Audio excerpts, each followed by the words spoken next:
સમાચારોમાં આગળ વધીએ. સુરત નવી સિવિલ હોસ્પિટલ પાસે હાઈ વોલ્ટેજ ડ્રામા સર્જાયો છે. એક યુવકે ઝાડ પર ચડી જઈ અને ભારે ધમાચકડી મચાવી હતી.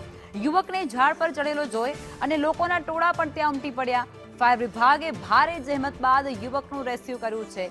આ યુવક એ માનસિક રીતે અસ્થિર હોવાની આશંકા અત્યારે વ્યક્ત કરવામાં આવી રહી છે. પણ આખો જ જે હાઈ વોલ્ટેજ ડ્રામા સર્જાયો છે જેને લઈ અને લોકોના ટોળા ત્યાં ઉમટી પડ્યા હતા.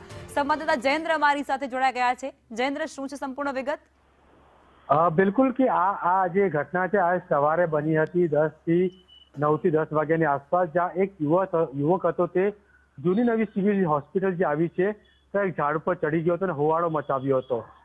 તે જો કેટલાક દર્દીઓ અને લોકોની નજર જતા તેને નીચે ઉતારવાનો પ્રયાસ કર્યો હતો, પરંતુ તે હોવો કરતો રહ્યો હતો. ત્યાં સિવિલ હોસ્પિટલનો સિક્યુરિટી ગાર્ડ પણ ત્યાં દોડી આવ્યો હતો, પરંતુ યુવક નીચે ઉતરવાનું નામ ન લીધું હતું.